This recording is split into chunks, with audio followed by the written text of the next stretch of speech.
अमरावतीच्या मेळघाटमधील एका आश्रमशाळेत अचानक 15 ते 16 विद्यार्थिनी हसायला लागल्या, काही रडू लागल्या, तर काहींना चक्क घुंगरू वाजल्याचे आवाज ऐकू यायला लागले.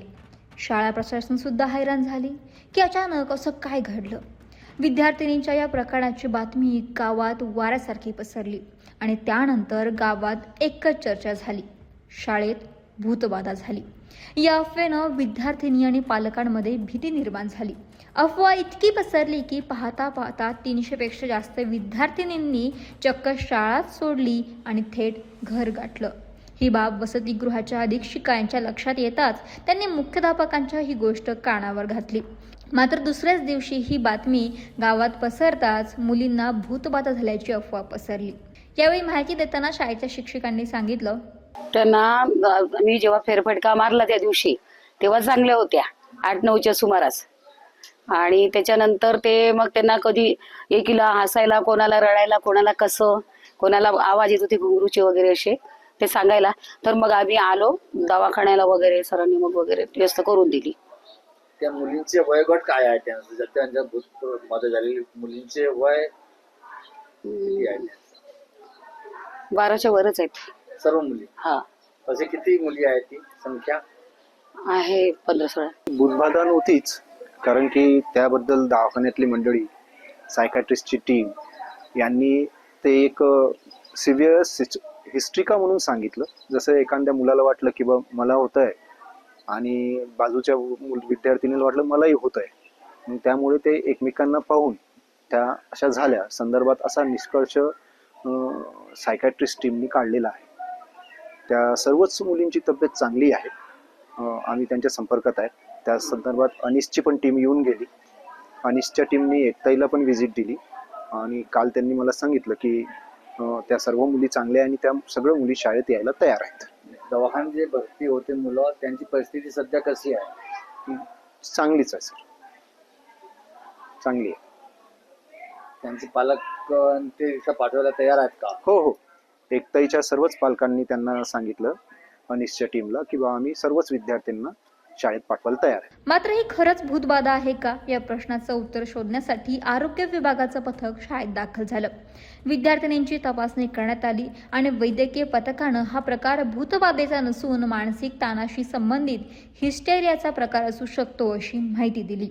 पाहणी केली असताना मानसोपचार तज्ञांची समूह इथे आलेला होता. अनिसची टीम आलेली आहे, पाहणी केलेली आहे. इंडिव्हिज्युअल सगळ्या विद्यार्थ्यांची काउन्सिलिंग केली आहे, त्यांना निदान केलं आहे. परिस्थिती आटोक्यात आलेली आहे. कोणाला घाबरण्याची सध्या गरज नाही आहे. भीतीचं वातावरण निर्माण करू नका. परिस्थिती आटोक्यात आहे. मानसिक रोगच आहे, त्याला आपण हिस्टेरिया असं म्हणू शकतो. हे एक त्याचा प्रकार आहे. भूतबाधा असं काही हे अफवा फैलू नका, असं काही गैरप्रकार नाही आहे. दरम्यान या अफवेमुळे निर्माण झालेली भीती दूर करण्यासाठी महाराष्ट्र अंधश्रद्धा निर्मूलन समिती ही मैदानात उतरली. गेल्या 3-4 दिवसांपासून समितीचे कार्यकर्ते मेळघाटमध्ये तळ ठोकून आहेत. विद्यार्थिनी आणि पालकांचं समुपदेशन केलं जात आहे. भूत वगैरे काही नसतं, ही केवळ अफवा आहे असं सांगत विद्यार्थिनींना पुन्हा शाळेत परतावं असं आवाहन करण्यात येत आहे. नमस्कार, मी नंदिनी जाधव, महाराष्ट्र अंधश्रद्धा निर्मूलन समितीची कार्यकर्ती आहे. आज आपण मेळघाटामध्ये आहोत. मेळघाटामधील डोमा जी आश्रमशाळा आहे, त्या आश्रमशाळेमध्ये काही विद्यार्थिनींना भूत दिसलं असं सांगितल्यामुळे अक्षरशः त्या शाळेतले सर्व 600च्या वरती जी विद्यार्थी होते सर्व घरी निघून गेलेले आहेत. कारण त्यांच्या मनामध्ये त्या शाळेमध्ये भूत असल्याची अशी अफवा बऱ्याच ठिकाणी पसरली गेली. त्यातल्या त्यात एक 15 ते 16 मुलींना जास्त मोठ्या प्रमाणामध्ये भूत दिसलं आणि त्याच्यामुळे त्रास झाल्याचं जाणवलं. आणि त्यामुळे महाराष्ट्र अंधश्रद्धा निर्मूलन समितीचे कार्यकर्ते माझ्यासोबत रामभाऊ डोंगरे आहेत, ते नागपूरवरून आहेत. प्रवीण देशमुख सर आहेत, ते मुंबईवरून आहेत. आणि मी नंदिनी जाधव, मी पुण्याहून आहेत. आम्ही सर्व राज्याचे कार्यकारिणी सदस्य आहोत. आणि ह्या मेळघाटातल्या ज्या विद्यार्थिनीला त्रास झाला त्या विद्यार्थिनीच्या घरी जाऊन आम्ही त्यांचं समुपदेशन करत आहोत. आणि पाच डोंगरी आहे किंवा खडीमल याच्यामध्ये जाणार आहोत, चुनकडी आहे, एकताई मधल्या 6 मुलींचं आम्ही प्रबोधन केलेलं आहे. त्या सर्व मुली येण्यासाठी आता तयार झालेल्या आहेत.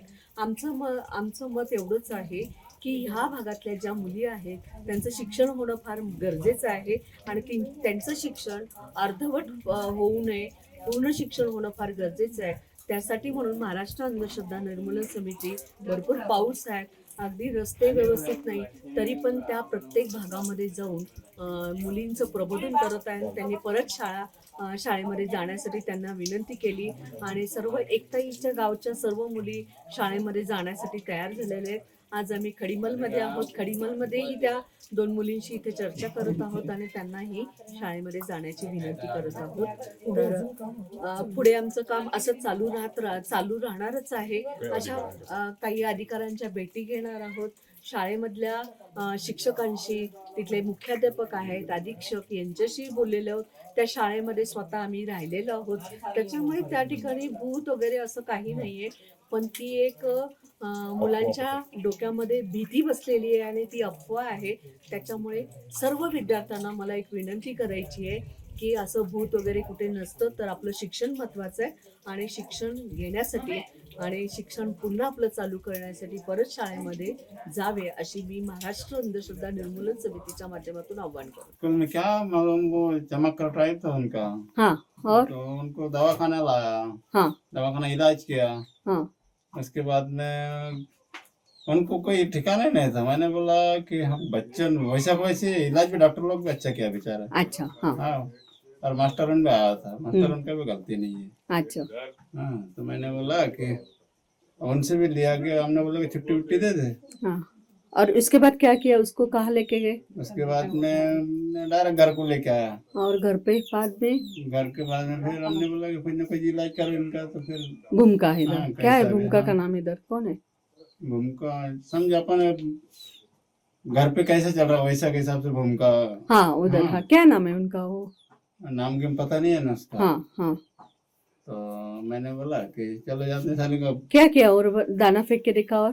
दोनों पे के देखा तो उनको थोड़ा सा डर टाइप है. तो फिर उन्होंने पानी दिया, पानी दिया, फिर आप पे मंत्र पानी- बोल के. हाँ, हाँ, पानी पे आग मारा, ये आँख में पानी मारा, हाँ. तब जाकर हो गया ठीक है. अच्छा, हाँ, ओके. उससे कुछ अभी आप स्कूल में भेजोगे बच्चों को? भेजेगा नहीं तो क्या. हाँ. भेजेगा क्योंकि ना. स्कूल में अच्छा अगर कल परसों में चालू हो जाएगा तो भेजेगा. अच्छा, हाँ, ओके. भेज दो बच्चों को. हाँ, अब रखने के लिए थोड़ी लाया उनको. हम्म. हाँ. आता एकीकडे आदिवासी भागातील विद्यार्थ्यांना शिक्षणाच्या प्रवाहात आणण्यासाठी प्रयत्न सुरू आहेत, तर दुसरीकडे एका अफवेमुळे शेकडो मुलींचे शिक्षण थांबण्याची वेळ आली.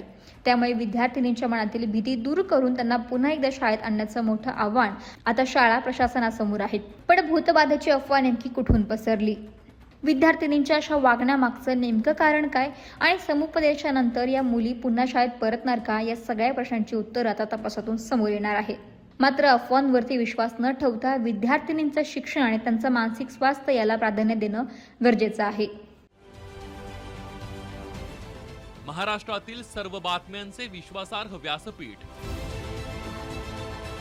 सकाळच्या सर्व सोशल मीडिया प्लॅटफॉर्मला लाईक, फॉलो आणि सबस्क्राईब करा. तसंच सर्व नोटिफिकेशनसाठी बेल आयकॉन प्रेस करायला विसरू नका.